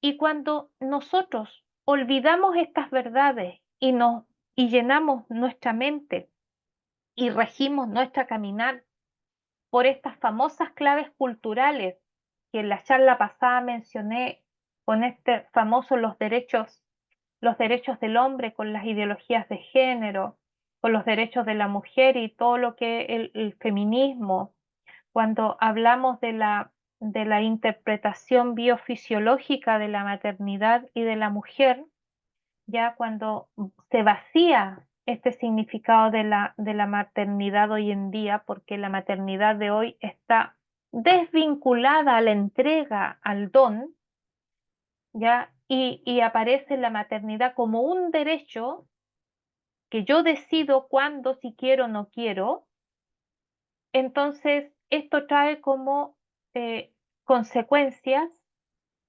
primero que nada, se despersonaliza el cuerpo, es decir, pierde el significado del cuerpo en esta entrega, que no es otra cosa que la vocación al amor, y el cuerpo pasa entonces a ser simplemente objeto de placer. Lo mismo vimos con estas claves culturales y ideologías que nos tienen totalmente atontados y embutidos, es que hay una cultura corporeísta, es decir, que coloca como centro del hombre el cuerpo y el sexo, donde exalta el cuerpo y conduce a una experiencia de amor frustrante porque no se busca la interioridad, sino que solo se busca la corporeidad, lo que está afuera. Y junto a la cultura líquida, donde tenemos hoy día compromisos fugaces, hoy día no hay compromiso. Hoy día los jóvenes se juntan a convivir, pero no, ellos no planean un matrimonio hasta que la muerte los separe. Por eso que viven en pareja, porque en algún momento no me gusta algo, me separo y me junto con otro, y así vamos con uno, con otro y con otro. Y eso trae como consecuencia que la sexualidad ya no es la entrega, el donarse, sino que simplemente buscar el placer por los genitales.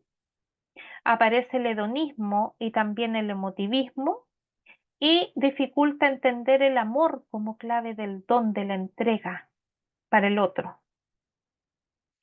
Y vimos que la sexualidad entonces se convierte en un objeto de consumo. Por eso que hoy día tenemos en aumento la prostitución, la pornografía, la trata de blancas, los abortos, la anticoncepción, que simplemente reducen a la persona a un mero objeto de placer y a ser utilizada. Por lo tanto, quien no lucha por vivir la pureza no puede amar. Quien no lucha por vivir la pureza es incapaz de entregarse a Dios y a los demás. ¿Por qué? Porque es un egoísta. En la pureza, ¿qué está? La recepción de lo que Dios da. Yo recepciono lo que Dios doy. Me humillo y me transformo en una sierva, en su esclava. ¿Para qué? Para donarme a otro. Entonces, en esta pureza, en este concepto de pureza, de guardiana, no entra el egoísmo.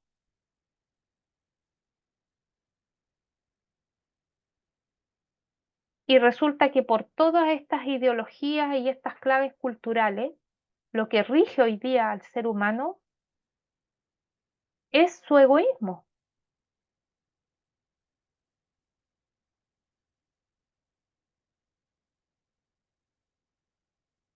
La pureza, la fe y el amor no son fibras que van independientes, es decir, es el cordón, como nos dice el Salomón en Eclesiastés, es el cordón de tres dobleces que no se rompe. Pureza, fe y amor. Y así como está la pureza del corazón, la pureza del cuerpo y la pureza de fe, pues bien, entre estos tres tipos de pureza, corazón, de cuerpo y de fe, es que hay un vínculo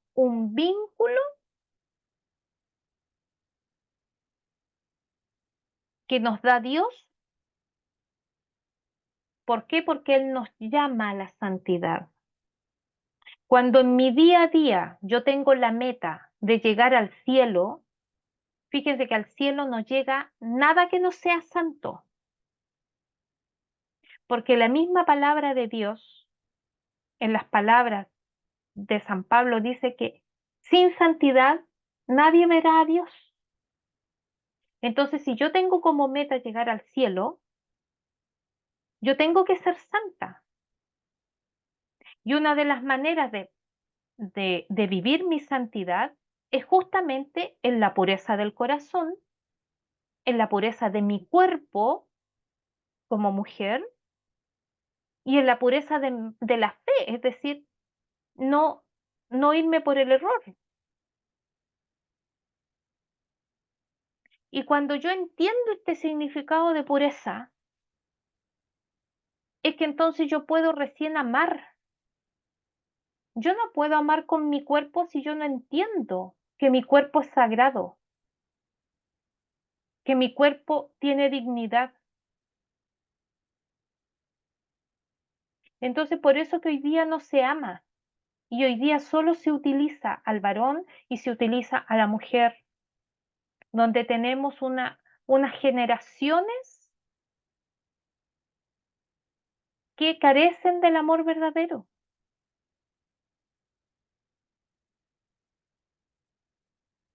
Porque la única manera de amar es con el cuerpo. En el cuerpo se manifiesta el verdadero amor. Por eso que cuando vimos la teología del cuerpo, enseñamos de que la entrega entre los esposos debe ser una donación, no la búsqueda de mi autosatisfacción. Pero hoy día vivimos en un mundo donde corrompe la integridad sexual del cuerpo. ¿Y con qué lo rompe? Con la impureza del egoísmo. Por eso es que existe este famoso relativismo, en que lo que yo digo es mi verdad y yo no cedo ante la verdad de otro porque me la tiene que aceptar porque esta es mi verdad y eso es ser egoísta.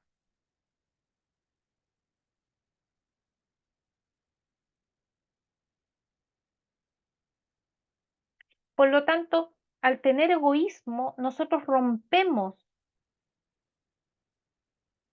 el instrumento que tenemos para expresar y realizar el amor, que es el cuerpo. Por eso que hoy día existen estos amigos con ventajas. Porque cuando el cuerpo se corrompe, cuando hay impureza, eso que hay en el cuerpo se va a reflejar en la voluntad y en el corazón de la persona. Y por eso que hoy día tenemos sociedades tan corruptas. Tenemos presidentes corruptos, políticos corruptos, médicos corruptos, profesores corruptos, alumnos corruptos, tenemos todo corrupto. ¿Y por qué? Porque esa corrupción partió primero con la corrupción del cuerpo, con la impureza, donde nosotros nos transformamos en personas y en seres egoístas.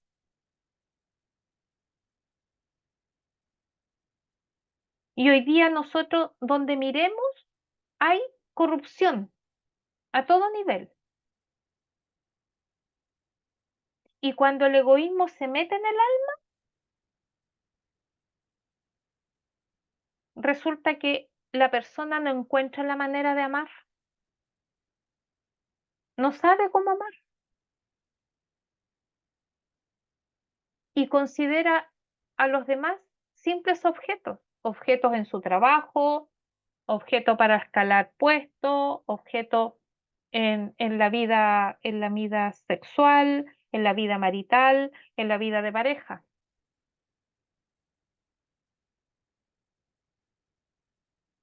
Y es por eso que la pureza es tan importante y la iglesia siempre lo ha valorado. Desde que la iglesia era perseguida, se valoraba la pureza. ¿Cuántas mujeres perdieron la vida en los primeros siglos de persecución de la iglesia por mantener su pureza? Y hoy día si carecemos del amor verdadero es justamente porque nos olvidamos de vivir en pureza, en santidad.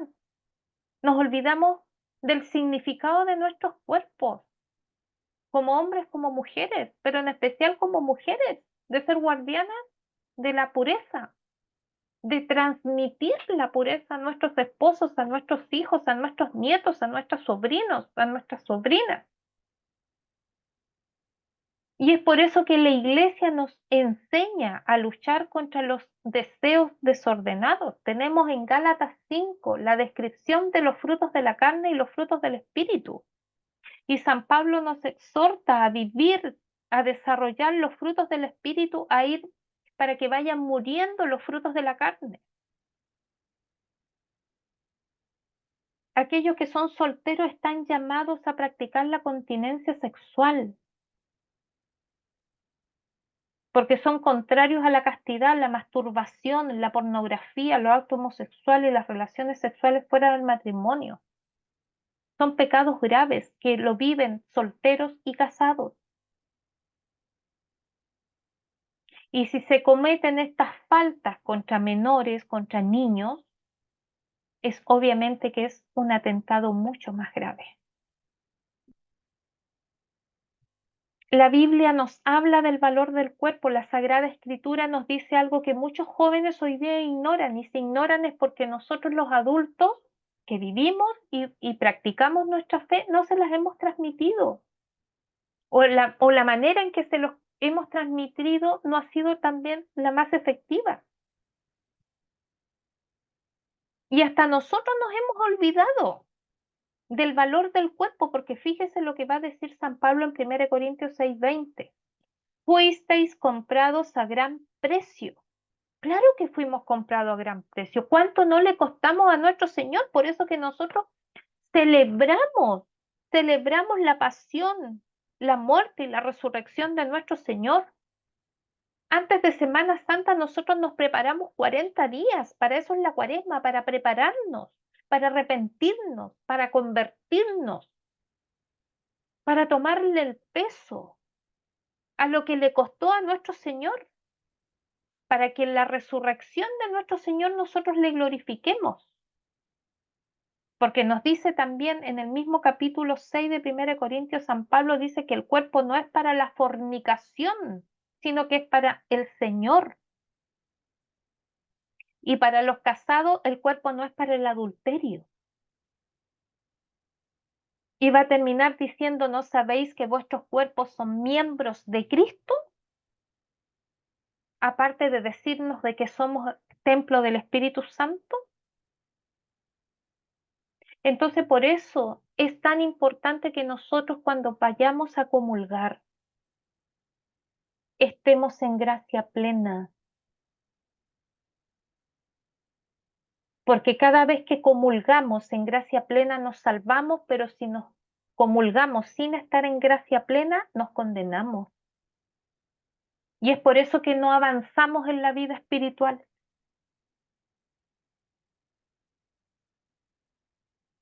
Un reciente estudio realizado en Estados Unidos por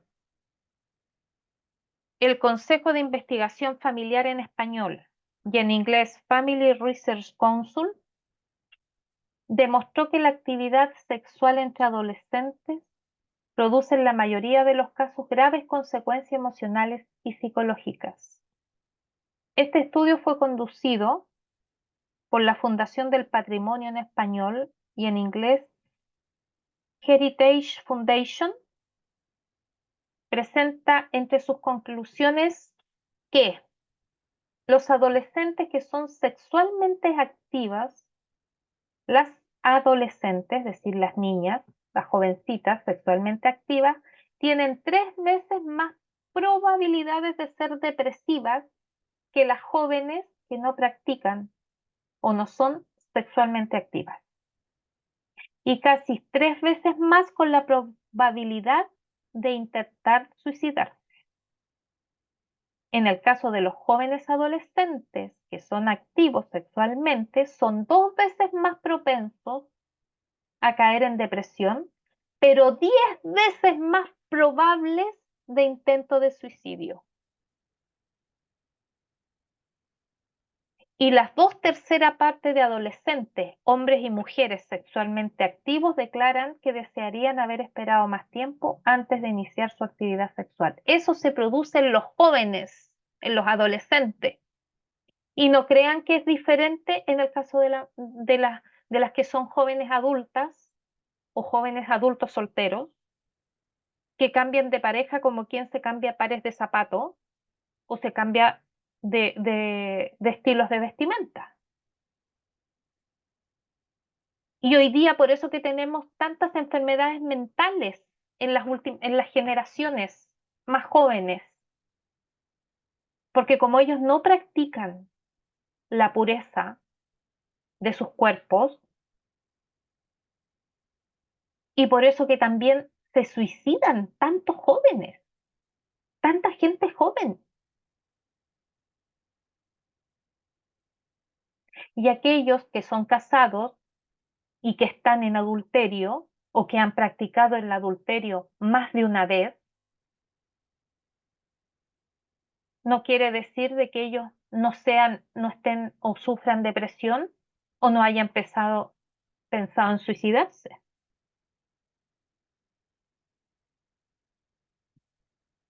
Por eso que la iglesia busca y estimula a que no solo los jóvenes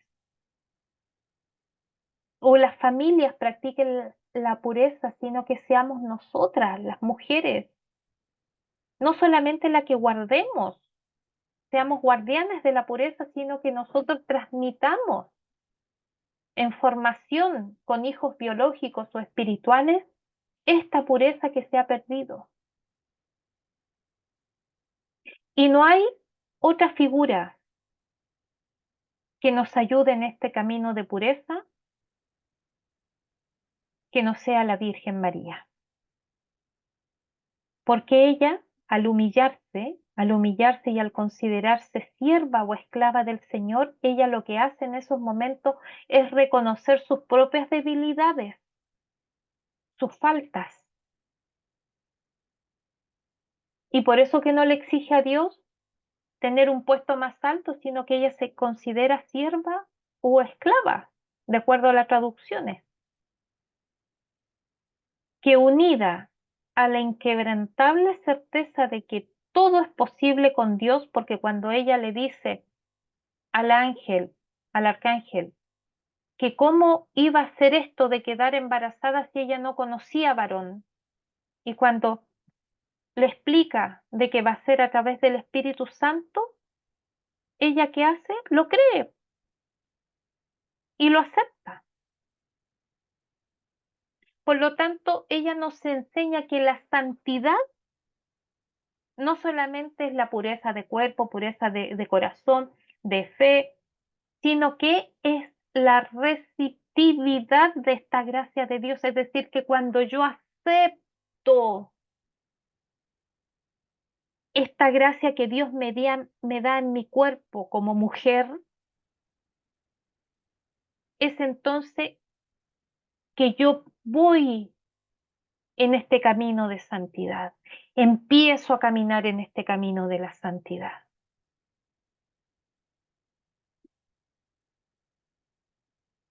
Porque fíjense que pese a que ella se considera sierva del Todopoderoso, Dios la honra al convertirla en la madre de su Hijo.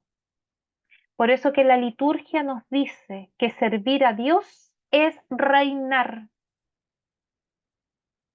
Y aunque nuestra Madre Santísima no tuvo un trono en la tierra donde se sentó, sabemos, sabemos que ella es reina en el cielo.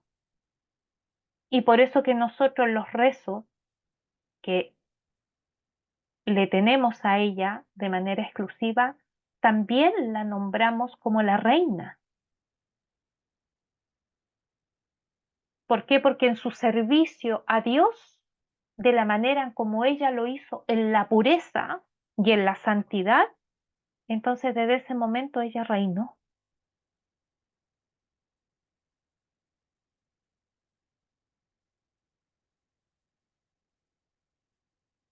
Y de esta manera he querido compartir con ustedes esta gran verdad que Dios nos ha dado a nosotras, este privilegio que nos ha dado a nosotras, como también la responsabilidad de convertirnos y de ser guardianas de la pureza.